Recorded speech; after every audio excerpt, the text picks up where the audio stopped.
Bismillahirrahmanirrahim. Assalamualaikum teman-teman. Saya mau ngebahas tentang isu yang bisa dibilang sensitif, bisa dibilang enggak, yaitu terkait mental illness atau gangguan kesehatan mental. Dan berhasil membuat mental saya tuh terguncang gara-gara isu ini. Jadi disclaimer dulu, saya bukan nggak empati dengan orang-orang yang memang menderita bipolar disorder atau anxiety disorder ataupun eat disorder. Saya bukan orang yang diem saja ketika melihat orang depresi, bukan. Tapi yang sangat saya sayangkan adalah isu yang tersebar terkait mental illness, mau itu di Instagram, mau itu di posting di YouTube, membuat para netizen yang melihat postingan itu mendengar terkait tentang isu mental illness, jadi mendiagnosa diri sendiri atau self-diagnose. Itu yang sangat saya sayangkan. Misalkan nih, ketika melihat postingan terkait anxiety, itu kan gangguan kecemasan ya, yang mana tuh ciri-cirinya gemetar, merasa pingin bunuh diri, terus kayak merasa gue sendiri, gue gak ada teman, dan langsung mendiagnosis diri sendiri, oh gue anxiety disorder nih, nih gue nggak bisa selamat di dunia ini, gue emang benar-benar pantas mati gitu. Padahal memang mau nggak mau pandemi COVID ini bikin kita depresi, ya kan? Kalau menurut saya, mau sebagus apapun agama kamu, ketika pandemi ini datang, awal-awal pasti mungkin nggak nyampe tahap depresi, tapi stres ketika tiba-tiba tuh kuliah jadi online, terus tiba-tiba kerja di PHK, yang awalnya omset jualan kita gede jadi menurun, kayak gitu pasti ada rasa stres. Cuma kita sebagai muslim yang baik, yang worldview-nya Islam, nggak memandang ketika pandemi datang, ketika ada ujian yang datang, kita sekonyong-konyong merasa kayak, iya gue ini ujian banget nih, gue nggak bisa keluar dari ujian ini. Nggak kayak gitu. Kayak gitu juga dengan isu mental illness ini. Ketika kita tahu diri kita lagi anxiety misalkan, ketika kita tahu diri kita sedang kayak, wah gelisah nih, gue pengen bunuh diri nih, gue stres banget dengan skripsi gue misalkan, nggak sekonyong-konyong langsung mengiyakan, iya gue pengidap mental illness, gue pengidap anxiety disorder yang mana nggak bisa disembuhkan. Ya nggak harus kayak gitu kan. Nah, yang lucunya lagi, ketika udah self diagnose, apa ya, kalau menurut saya tuh, saya akan ngebahas orang-orang yang memang self diagnosnya tuh ecek-ecek gitu loh bahasanya, kayak padahal di salah satu ciri-ciri anxiety disorder itu cuma satu aja gitu yang relatable dengan hidup dia, langsung aja dia ngerasa, gue anxiety nih, gue ini segala macem bla bla bla. Kalau misalkan teman-teman ngelihat postingannya Bang Amar terkait mental illness ini juga, beliau menyebutkan orang yang mendiagnosis diri sendiri itu dengan sebutan depresi imajiner.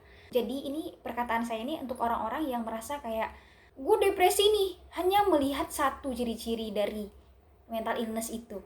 Setelah mereka mendiagnosis diri sendiri, mereka mendiagnosa orang-orang di sekitar mereka. Dan saat pandemi, orang yang ada di sekitar mereka adalah siapa? Orang tua. Pandemi memang benar-benar mengharuskan kita untuk hidup di dalam kondisi yang sama, di dalam kesehatan jiwa yang sama, bersama orang tua, bersama siblings, bersama saudara kandung kita. Jadi ketika udah tahu nih, udah baca nih postingan-postingan terkait mental illness, terus langsung ngelihat, ini orang tua gue nih nggak izinin gue keluar rumah, padahal gue berhak untuk keluar, gue juga manusia cuy. Toxic nih, toxic parent nih, langsung dong. Setelah mendiagnosa itu, mereka harus kayak mengutuk kedua orang tua di media sosial, mereka kayak membongkar aib-aib kedua orang tua di media sosial, kayak gitu. Itu yang saya kayak, ya udah, kalau lu merasa keluarga lu kayak menuju divorce misalkan gitu ya, gue kesel banget nih kata-kata orang yang kayak, orang tuh gue tuh berantem di rumah, gue calon-calon orang yang broken home.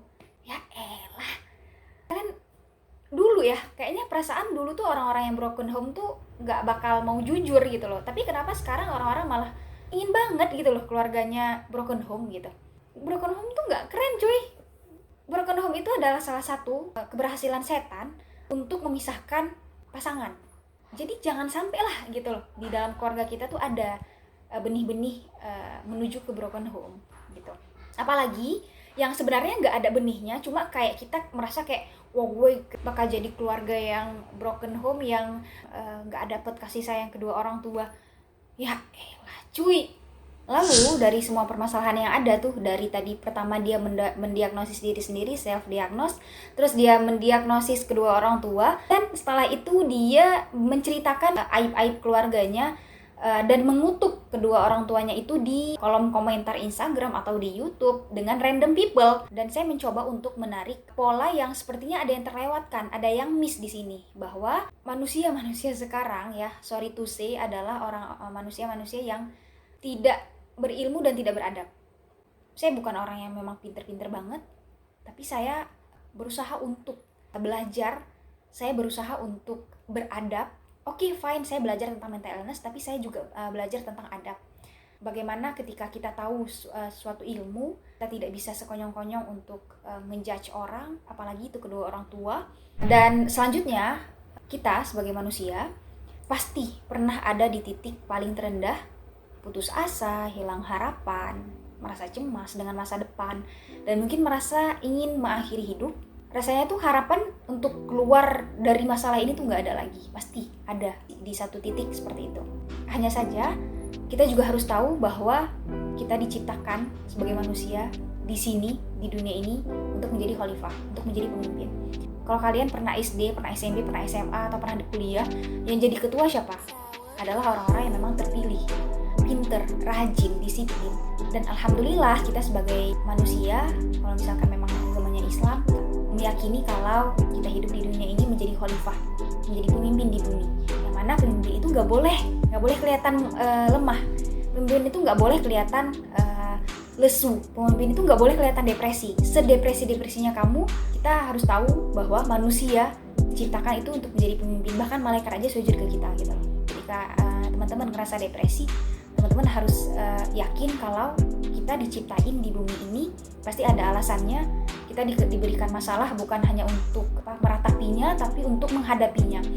Karena nggak semua masalah orang berakhir dengan bunuh diri, kita juga harus berakhir dengan bunuh diri, enggak. Apalagi kita punya buku panduan. Kita tuh terlahir kayak barang elektronik aja. Kita beli barang elektronik, kita dapat buku panduannya. Ketika barang elektronik itu rusak, kita buka lagi buku panduan, kita cari lagi nih apa sih yang ada di buku panduan ini yang bisa saya terapkan agar barang elektronik ini nggak rusak. Begitu juga dengan manusia. Ketika merasa jiwanya udah rusak, coba buka lagi Al-Qurannya. Tapi kalau memang nggak dapet jawabannya, pergi ke ahlinya. Gitu juga kayak barang elektronik. Nggak dapet nih di buku panduannya solusi. Coba pergi ke ahlinya, coba pergi ke psikiater, coba pergi ke ahli barang-barang elektronik. Jangan pernah mendiagnosis diri sendiri. Oke, fine, setelah diagnosis lo deketin orang-orang yang memang paham tentang isu mental illness ini. Pokoknya jangan sampai sekali lagi bertukar nasib dengan orang-orang yang memang depresi imajiner ini di internet atau di Instagram atau dimanapun itu di media sosial. Oke, fine, berinteraksi untuk hanya sekedar saling curhat, oke, tapi jangan pernah percaya semua kata-kata mereka kayak gitu, karena pasti ada ketika mereka cerita ada ego yang naik, ada emosi yang terpendam, sehingga gue merasa kayak orang tua gue nih toksik karena gini, padahal memang mungkin mereka punya luka pengasuhan aja dengan keluarga kayak gitu. Jadi bukan sebagai anak aja kita salah, tapi sebagai orang tua juga jangan sampai menimbulkan luka pengasuhan itu pada anak. Oh, kenapa jadi ke situ ya?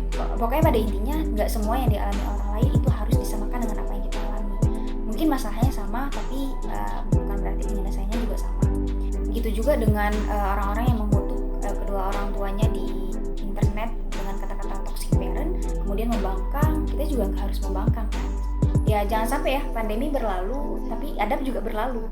Adab tuh nggak naik-naik gitu loh, malah makin buruk. Jangan sampai gitu, karena orang tua tuh nggak perlu kita kasih tumpukan uang, nggak perlu. Tapi bersikap dengan adab yang baik itu udah cukup membuat orang tua tuh bangga memiliki kita. Tapi ya kalau misalkan untuk disuruh bangun tidur teriak-teriak toxic parent, itu sebenarnya yang salah orang tua apa anaknya.